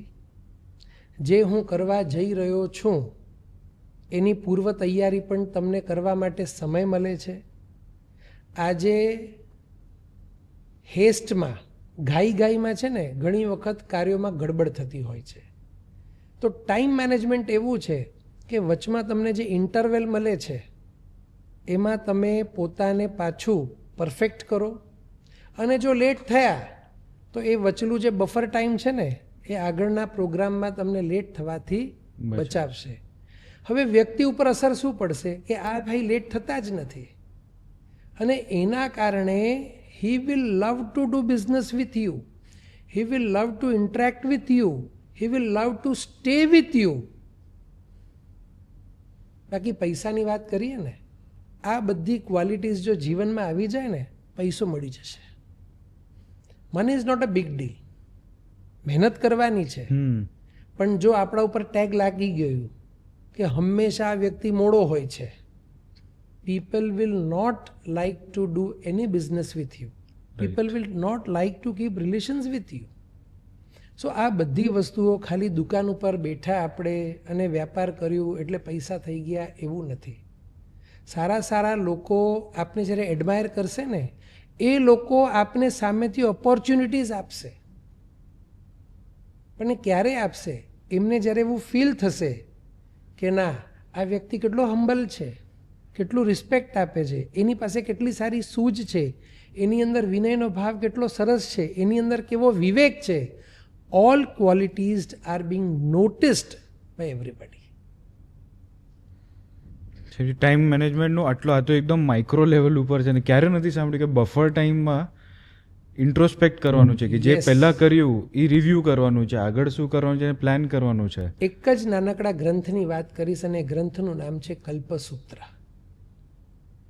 લગભગ બધા જ જૈનો આ ગ્રંથથી છે ને પરિચિત હોય છે, પણ આ ગ્રંથની અંદર જે પદાર્થ છે, આ ગ્રંથની અંદર જે મટીરિયલ છે ને, એનાથી બહુ ઓછા લોકો પરિચિત હોય છે. અને આ બધી જ ક્વોલિટીઝ જો ડેવલપ કરવી હોય ને, તો આ ગ્રંથનો માઇક્રો રીતે અભ્યાસ કરવા જેવો છે. કલ્પસૂત્ર? યસ, બિલકુલ કલ્પસૂત્રની વાત કરું છું. પર્યુષણમાં જે સાંભળતા, હાજી, પર્યુષણમાં જે કલ્પસૂત્ર વંચાય છે ને, આ બધા સાંભળો છો ને, એ જ કલ્પસૂત્ર. અને એને જો માઇન્યુટલી સમજવામાં આવે છે ને, ફેબ્યુલસ ગ્રંથ છે. કલ્પસૂત્રની અંદર મેનેજમેન્ટ છે. હા, કલ્પસૂત્રની અંદર મેનેજમેન્ટ પણ છે, કલ્પસૂત્રની અંદર એડમિનિસ્ટ્રેશન પણ છે, કલ્પસૂત્રની અંદર રિલેશન બિલ્ડિંગ પણ છે, બધું જ છે, એવરીથિંગ. તો આ તો બધું જ કવર કરે છે. ફાઇનાન્સ બી આવ્યું, મેનેજમેન્ટ બી આવ્યું. વી આર કીન કે આપણે holistic development, I will repeat, right, આપણું ફોકસ હોલિસ્ટિક ડેવલપમેન્ટમાં છે. અને હોલિસ્ટિક ડેવલપમેન્ટમાં જ્યારે કરવું હોય, આ બધું અનિવાર્ય છે. તો સાહેબજી આની સમજણ જોઈએ કે યંગસ્ટર્સ અત્યારે જે બધા ક્વોલિફિકેશન માટે ભાગે છે, ડિગ્રી થાય પછી પોસ્ટ ગ્રેજ્યુએશન કરે છે, આટલું બધું કરે છે, તો આ મિસ આઉટ થઈ જાય છે કશે? નહીં, એ કરે એમાં અમને વાંધો નથી, એ ભલે કરે. એટલું લક્ષ્ય રાખે કે ભાઈ આ બધું અનિવાર્ય છે અને દે આર વેલકમ હિયર, અમે એમનું સ્વાગત કરીએ. તેઓ તત્વમ સંકુલ જ્યારે તૈયાર થશે, તેઓ આવે, આ બધું સમજણ મેળવે. અને એ સમજણ, આ કેવું છે, આ સોનામાં સુગંધ જેમ ભળે ને એવું થશે. સો એક જીવનને અલગ દિશા આપશે, બ્યુટિફુલ લાઈફ થશે, એની હું ગેરંટી લઈ શકું છું. સાહેબ, આપણે જે આજે બધું ડિસ્કસ કર્યું, તો એમાં એક વસ્તુ તો સમજમાં આવી કે આ જે સંકુલ બની રહ્યું છે, એનો એક બેનિફિશિયરી વર્ગ એ છે જે ત્યાં આવશે, અભ્યાસ કરશે, ત્યાંની સેવાઓ લેશે અને જીવનમાં કંઈક પામશે. હજી એક વર્ગ એવો છે જે આ તત્વમ સંકુલના નિર્માણમાં આર્થિક રીતે જોડાશે. હવે આર્થિક રીતે એમાં જોડાવા માટે કઈ રીતે જોડાવવું એની અમે ડિસ્ક્રિપ્શનમાં બધી માહિતી આપીશું. કોને કોન્ટેક્ટ કરવાનો છે, કઈ રીતે છે ને, વિશેષ માહિતી તમે ત્યાંથી મેળવી શકો છો. પણ સાહેબજી, આપનાથી મને હજી એક પ્રશ્ન છે કે કોઈ આવી રીતે કશેક આર્થિક દાન આપે, કંઈ કરે, તો કેટલા બધા અલગ અલગ એવેન્યુઝ છે. જેમ કે કશેક દેરાસર બંધાતા હોય તો દેરાસરમાં લાભ આપીએ, તો એ લાભ વધારે ઉચિત નહીં? આવો લાભ કેમ? અને આમાં શું એક્ઝેક્ટલી બેનિફિટ શું થાય અહીંયા? દેરાસરમાં દાન આપવાથી લાભ નથી એવું બિલકુલ નથી. પણ અહીંયા એક વસ્તુ આપણને સમજવાની છે, જેમ પરમાત્મા એટલે કે જીન બિંબ જરૂરી છે ને, તેમ પરમાત્માના વચનો પણ એટલા જ જરૂરી છે. આજે કોઈ પણ જીવ તરશે ને, તો ભગવાનના વચનોને સાંભળીને, એમના વચનોને સમજીને, એ વચનોના મર્મને પકડીને એ તરવાનું છે. હવે તત્વમાં કોઈકને સેવા આપવી હોય અથવા તો કંઈક યોગદાન આપવું હોય, તો તે અર્થદાન રૂપી દાનથી પણ યોગદાન આપી શકે છે. તે સેવા કરીને પણ પોતે સમયનું દાન પણ આપી શકે છે. હવે આ બધા દાન આપવાથી લાભ શું? તો બહુ સીધી વાત છે. એક ભૂખ્યો જીવ છે, એને આપણે જમાડીએ, તો એનું જે દુઃખ છે ને એ કેટલા સમય સુધી શાંત થાય? પછી ભૂખ લાગે એકાદ ત્યાર દિવસ. સુધી. બીજા દિવસે પાછું ભૂખ લાગે. અને એને પરમનન્ટ સુખી આપણે કેવી રીતે કરી શકીએ? તો દેર ઇઝ નો વે. તો આ બધા જે ટેમ્પરરી ઉપાયો છે જે આપણે બધા કરી રહ્યા છીએ અને કરવું જ જોઈએ, પણ અધ્યાત્મ જે છે ને એ પરમનન્ટ ઉપાય છે. એક વખત જીવ અધ્યાત્મને પામે એ એવો સુખી થઈ જાય અને તે ભવાંતરે પરમ સુખને પામે. કારણ કે ધનનો અભાવ જેમ વ્યક્તિને દુઃખી કરે છે ને, એના કરતાં વધારે દુઃખી અંદર રહેલા દોષો આપણને કરે છે. આજે જેમ માની લો કે મારી પાસે બાઇસિકલ છે, સાયકલ છે, પણ તમારી પાસે ગાડી છે, તો મારી પાસે જે સાયકલ છે ને એને જોઈને મને સુખ નહીં થાય, પણ તમારી પાસે ગાડી છે એ જોઈને હું દુઃખી થઈશ.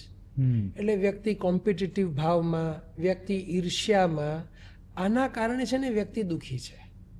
તો એ દુઃખને દૂર કરવાનો માર્ગ જે છે એ મહાપુરુષે બતાવ્યો છે.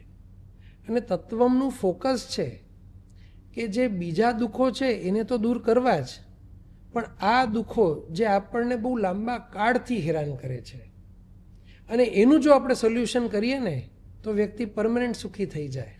એના ઉપર તત્વમનું ભાર વધારે છે.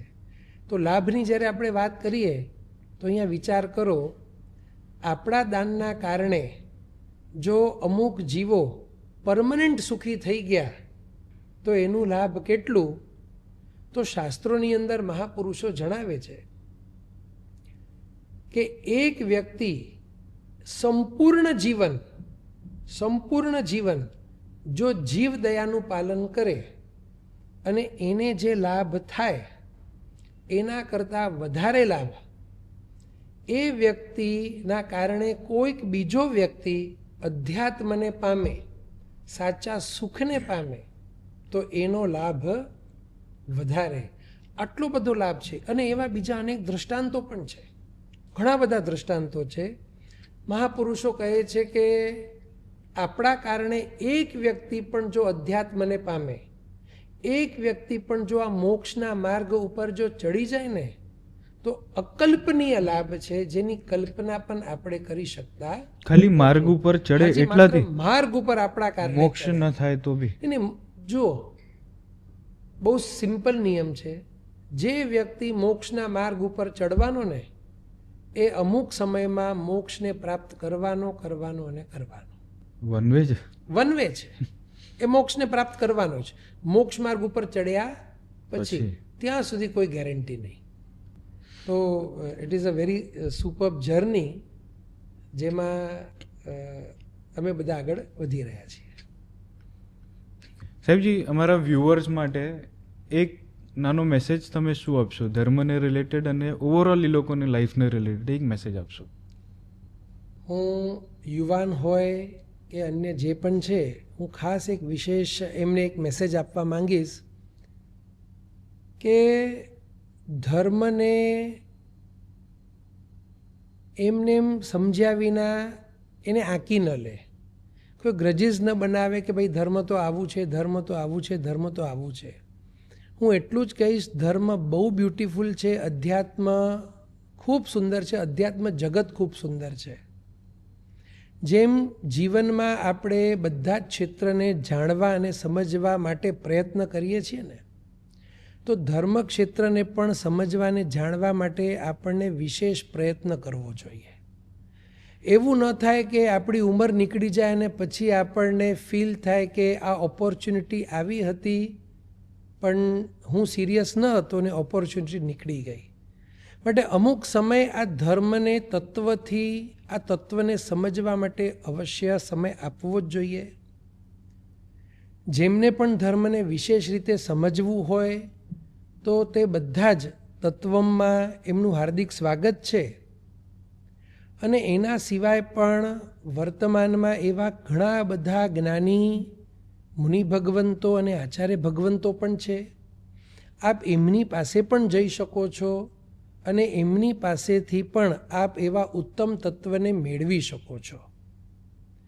તો અહીંયા આપણને એક પગલું લેવું પડશે આ વસ્તુને સમજવા. ખરેખર મહાપુરુષોએ જે મહેનત કરી છે અને એમની મહેનત એમને એમ એડી ન જાય, ફોકટ ન જાય, તો આપણે બધા લાભાન્વિત થઈએ. આપણા જીવનમાં પણ આપણને લાભ થાય, ઘણા ગુણોની પ્રાપ્તિ થાય. માટે ધર્મના મર્મને સમજવા માટે આ બધા કંઈક સમય આપો, એ જ મારી બધાને વિનંતી છે. ખૂબ જ સરસ સાહેબજી. આ તત્વમ સંકુલનો જે આખો આઈડિયા છે બહુ જ ડીપ છે, બહુ સારા થોટ સાથે કર્યો છે. લગભગ નજરમાં એવું નથી આવતું કશે કે બીજે કશે આવું થઈ રહ્યું હોય, અને ડેફિનેટલી આનાથી ઘણા બધા લોકો પામશે. અને ખાલી આધ્યાત્મિક જર્નીમાં એ લોકોને બેનિફિટ થશે એવું નથી, ઓવરઓલ લાઈફમાં પણ એ લોકોને બેનિફિટ થશે એવું આપણે આજે જણાવ્યું છે. સાહેબજી, વ્યુઅર્સને મારી એક વિનંતી છે કે અમે તો બધા તત્વમ સાથે આવી રીતે જોડાયા જ છીએ.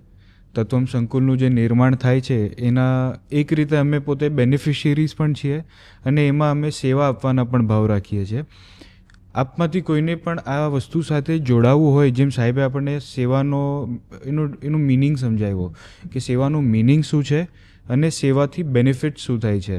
સાહેબજીનો જ કહેલો પહેલાંનો એક વાક્ય છે સાહેબ, હું વ્યુઅર્સથી શેર કરીશ. મારા હૃદયમાં ઉતરેલો છે એ વાક્ય કે સેવા કરવાથી જે ઘસાય છે ને એ મારું નથી, અને જે મારું છે એ ઘસાતું નથી, એ ચોખ્ખું થાય છે. આવી ઘણી જ બધી વાતો છે જે સાહેબજી પાસેથી અમે અભ્યાસ કરતી વખતે શીખતા હોઈએ છીએ, અને એનું પરિણામ અમે જીવનમાં ફીલ કરીએ છીએ. Life becomes very joyful. Trust me, ધર્મ એ નથી જે આપણે સમજી રહ્યા છીએ. ધર્મ બહુ બોરિંગ લાગતો, મને પહેલાં બહુ બોરિંગ લાગતો હતો, પણ સાહેબના સંપર્કમાં આવ્યો, સાહેબ પાસે જેમ અભ્યાસ કરતા થયા તેમ ખબર પડી કે ધર્મને ખોટી રીતે જોયું ને, ખોટી રીતે સમજ્યું ને, એટલી બોરિંગ લાગ્યો. બાકી ધર્મ કોઈ દિવસ બોરિંગ હતું જ નહીં. ધર્મ ફક્ત સુખી થવાનો રસ્તો હતો બધી જ રીતે. કરિયરમાં તમે જ્યારે આગળ વધો છો, ડિસિપ્લિન થાઓ છો ને આગળ વધો છો, તમે સુખી થાઓ છો. તમારા રિલેશન્સમાં તમે જ્યારે વ્યવસ્થિત હાર્મોનિયસ રિલેશન્સ મેન્ટેન કરી શકો છો, તમે સુખી થાઓ છો. બધી જ રીતે આપણને સુખી થવાનો માર્ગ એ ધર્મનો માર્ગ છે. તો ખાસથી કરીને જો સેવા આપી શકો તો જોડાઓ. જો તમે ધર્મ કરવા માંગતા હો તો જોડાઓ. ધર્મથી કંઈક પામવા માંગતા હો તો જોડાઓ. આ સંકુલ જે બનવાનું છે એમાં તમે ખાસ રુચિ ધરાવજો, જાણતા રહેજો, ટચમાં રહેજો અને એના બેનિફિશિયરીઝ બનજો. એ સિવાય સાહેબજી જે અભ્યાસ કરાવે છે ને એનું ઘણું જ બધું કોન્ટેન્ટ ઓનલાઈન અવેલેબલ છે. યુટ્યુબ ઉપર, ફેસબુક ઉપર, ઇન્સ્ટાગ્રામ ઉપર, બધી જ જગ્યાએ એક્ટિવ હોઈએ છીએ. તો ખાસ ફોલો કરજો, એની લિંક આપને મળી જશે, ત્યાંથી તમે ફોલો કરી શકો છો.